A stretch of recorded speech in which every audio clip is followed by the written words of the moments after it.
12 août 1737, Normandie. C'est l'histoire d'Antoine. Antoine naît dans une famille modeste, dans cette France d'avant la Révolution. Il ne sait pas encore qu'un demi-siècle plus tard, il va sauver des milliers de femmes et d'hommes de la famine. Apothicaire, agrobiologiste, chimiste. Antoine Parmentier est le premier à lancer la consommation de pommes de terre en France. En amenant cette racine à la table du roi, il en fait un aliment noble et révolutionne l'alimentation des Français. 23 juin 1912, à Londres. Alan commence sa vie avec une enfance compliquée pour ce génie des mathématiques. Élevé par des amis de ses parents, peu compris par ses professeurs, introverti, souvent seul, et pourtant, à force de recherche, en suivant sa passion, il va devenir l'un des précurseurs de l'informatique moderne. Durant la Seconde Guerre mondiale, Alan Turing se lève et en décryptant les codes allemands, il devient l'un des piliers de la victoire des Alliés. 13 juillet 1927, Alsace-Lorraine. Dans une famille juive qui sera décimée par la guerre, naît Simone, qui, par sa pugnacité, sa volonté, deviendra non seulement l'une des icônes de la cause des femmes, mais une des promotrices de l'Europe et de la réconciliation franco-allemande. Simone Veil se lève, seule dans l'hémicycle, et en dépénalisant l'interruption volontaire de grossesse, change la vie de milliers de femmes. Leur point commun, ils se sont levés. Ils n'ont pas eu peur de leurs idées. Et à force de volonté, ils ont changé le monde. Et surtout, ils l'ont fait sans le savoir. Ni Simone Veil, ni Alan Turing, ni Antoine Parmentier n'ont su, au moment où ils se sont levés dans une vie qui était probablement pleine de doutes, qu'ils allaient changer la vie de millions de personnes. Nous sommes le 6 octobre 2018, à Lorient. Ce matin, des milliers de femmes, des milliers d'hommes se sont levés, pensant probablement qu'ils étaient bien peu de choses face aux défis du monde. Et pourtant, nous sommes les Alan, les Simone, les Antoine du monde de demain. En ce qui me concerne, je ne me suis pas vraiment levée, au début je suis plutôt tombée. Tombée dans le bain de l'engagement des enfants, avec des parents engagés jusqu'au bout des ongles. Alors qu'est-ce que ça donne ?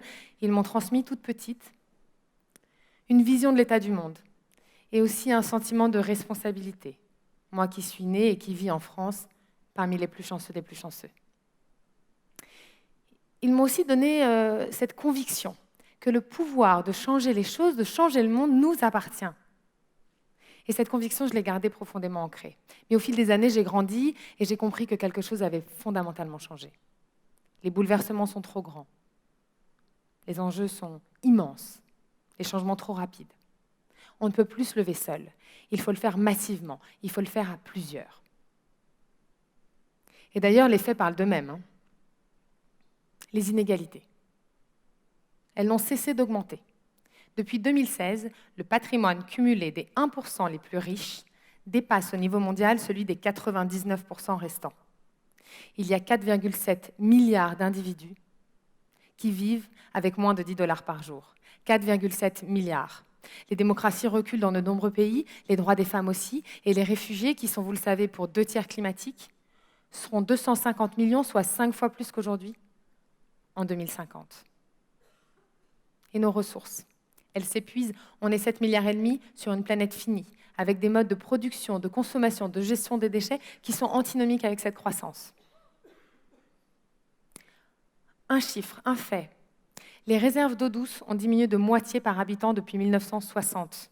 Au Cap, en Afrique du Sud, il n'y a plus d'eau au robinet. Et moi, si on m'avait dit ça il y a 10 ans, j'aurais pensé que c'était probablement le scénario d'un mauvais film de science-fiction. Les technologies.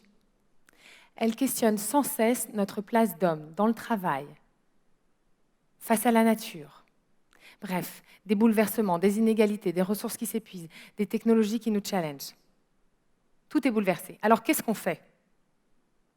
Je suis sûre que beaucoup d'entre vous se lèvent déjà, font beaucoup. Mais moi aujourd'hui, je voudrais vous inviter à le faire ensemble, à faire corps. Et si on réfléchit, c'est quoi les organisations qui sont suffisamment puissantes, massives, pour générer ce changement à grande échelle? Et si l'entreprise était la meilleure organisation pour se lever et pour faire corps? Moi, j'ai longtemps pensé que c'était l'inverse, que ce n'était pas son rôle. Que c'était du ressort de l'État. Après tout, c'est son boulot à l'État, non? Et en même temps, je pense qu'on est confronté à un manque d'agilité, parfois d'efficacité. Et puis surtout, quand on voit que dans de nombreuses géographies, l'État, c'est moi, de Louis XIV, c'est pas d'Emmanuel Macron, semble terriblement juste, je me pose des questions. J'ai ensuite pensé que c'était du ressort des ONG. Après tout, ce sont elles les lanceurs d'alerte. Elles sont souvent le dernier radeau pour les oubliés du monde. Et elles sont des acteurs incontournables. Alors, il y a 12 ans, j'ai monté une ONG qui a eu 10 ans de programme au Togo et aujourd'hui en Mongolie. Et là, j'ai vécu de l'intérieur la dépendance aux subventions et surtout, à la générosité de ceux qui s'y engagent corps et âme. Et du coup, les limites de ces acteurs qui ne peuvent pas relever ces défis seuls. Et puis, il se trouve que j'ai fait mes classes sur les bancs de l'archétype du capitalisme, à HEC. Et là, j'ai découvert la puissance, le levier, le pouvoir de l'entreprise. Et j'ai aussi découvert que ce monde-là n'était pas si terrible. Et ça a été le déclic. Pourquoi ne pas mettre cette agilité, cette capacité d'innovation, cette puissance au service d'autre chose?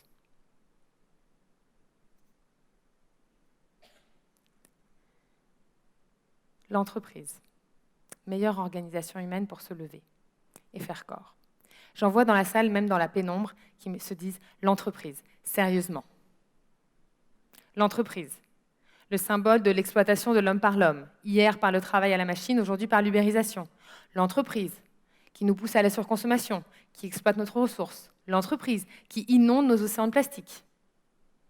Cette entreprise-là, non, pas cette entreprise-là. Une entreprise à réinventer. Une entreprise locale, frugale, humaine. Une entreprise raisonnée. Cette autre entreprise, elle agit avec et pour son territoire. Elle met son empreinte au cœur de sa stratégie. Elle pense différemment pour ses clients. Elle va chercher à innover pour les plus fragiles. Et cette entreprise-là, elle n'oublie pas le profit, et ce n'est pas ce qu'on lui demande.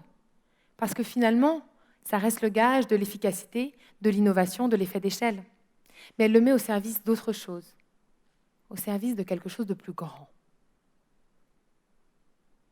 J'en vois dans la salle d'autres, ou peut-être les mêmes, qui se disent que tout ça, c'est de l'utopie.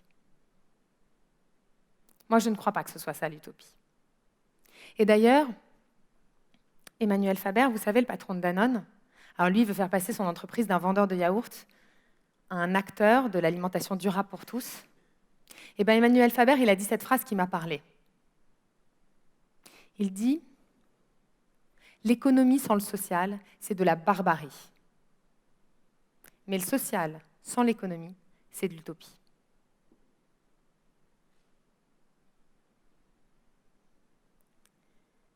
Alors, qu'est-ce que ça veut dire concrètement chez Danone? Ça veut dire 100 millions d'euros investis dans des filières pour reverser la valeur aux agriculteurs. Ça veut dire des innovations produits pour servir des clients fragiles au Mexique, au Bangladesh. Ça veut dire 12 milliards d'euros investis pour devenir le leader du bio aux États-Unis. Est-ce que ça suffit? Bien sûr que non. Mais on sort d'une posture, on sort de la communication, on sort de ce qu'on a longtemps appelé le greenwashing, le social washing. On est dans le concret.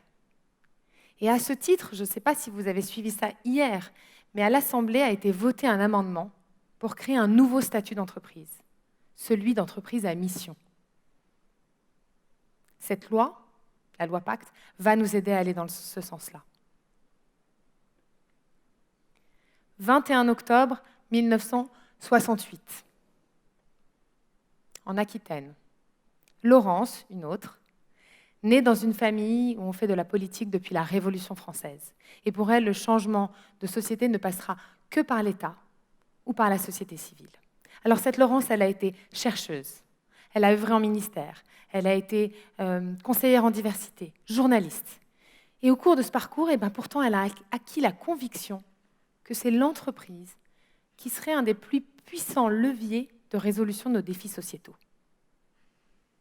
Et alors, en 2008, au tournant de la crise, elle fait un choix dingue.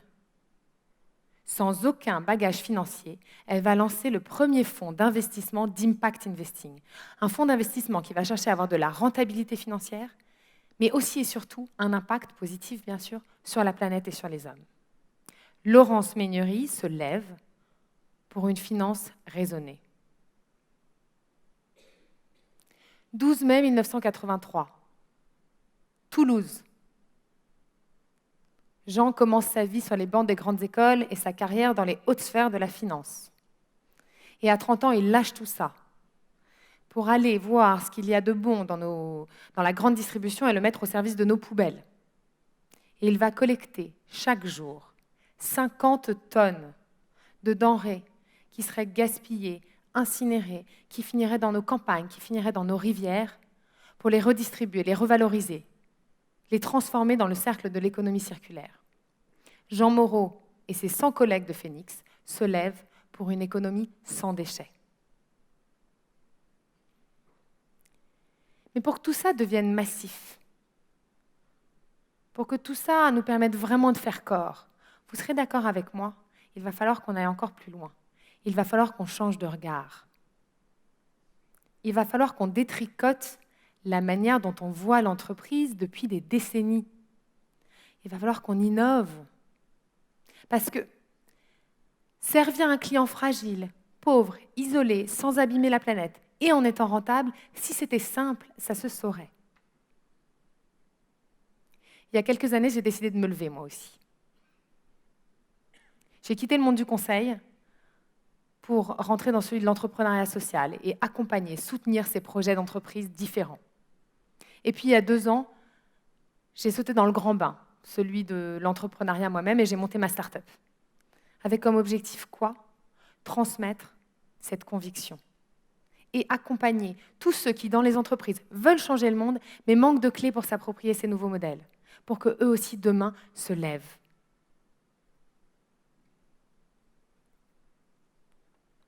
« 6 octobre 2033, le futur. Pour faire ce voyage, je vais vous demander de fermer les yeux. C'est bien, il y en a qui dorment déjà. Pour eux, ça va être facile. Les autres, je vais vous demander de fermer les yeux, maintenant. Votre voisin va fermer les yeux lui aussi. Donc ça va bien se passer. Fermez les yeux. J'ai 50 ans. Je vous laisse faire le calcul pour vous. En ce qui me concerne, j'ai encore probablement une bonne vingtaine d'années à travailler. Alors, dans 15 ans, on imagine un scénario où on fait un métier sans trop savoir pourquoi, où les machines ont remplacé beaucoup de choses inintéressantes qu'on avait l'habitude de faire, mais aussi des choses qu'on aimait faire. Dans 15 ans, on chatte avec un inconnu à l'autre bout de la planète, mais on ne connaît pas son voisin. Dans 15 ans, on ne va plus à la pompe, parce qu'un petit robot vient automatiquement recharger notre réservoir d'une essence quasi impossible à produire. Dans 15 ans, on se nourrit de pilules au goût acidulé, parce qu'on a épuisé nos ressources. Et dans 15 ans, on entend chaque semaine qu'un pays disparaît de la carte, par manque d'eau, désastres humanitaires ou autres catastrophes. Et là, je dois reconnaître que j'ai un peu peur. Ou alors, dans 15 ans, on n'a pas un métier, mais 3 activités, complémentaires, épanouissantes, certaines rémunérées, d'autres pas. Dans 15 ans, on utilise les machines pour nous soutenir, mais avec une grande vigilance à les déconnecter, pour laisser place au hasard, à l'imprévu, sans laisser le fantasme de l'homme augmenté nous brûler les ailes. Dans 15 ans, on connaît son voisin et sa voisine. Et avec eux, on troque, on partage, on échange. Dans 15 ans, on ne va plus à la pompe parce qu'on n'a plus de voiture. Dans 15 ans, on se nourrit de légumes produits en permaculture à moins de 100 km de chez nous ou sur la ferme terrasse de notre immeuble. Dans 15 ans, on laisse les enfants être très différents, très créatifs, très empathiques, parce que l'école, elle aussi, a changé. Elle leur apprend à lire, à compter, à écrire, mais pas que. Elle leur apprend à faire avec plutôt que contre, à poser des questions plutôt qu'à réciter des réponses. À prendre soin d'eux, des autres, de leur environnement. Dans 15 ans, on vit ensemble sur une même planète et on la préserve. La vague du changement est là. La question est de savoir, est-ce qu'on surfe dessus ou est-ce qu'on se laisse noyer? On ne va pas se mentir, il y a du boulot. Alors, ouvrons les yeux et levons-nous pour le monde que l'on veut.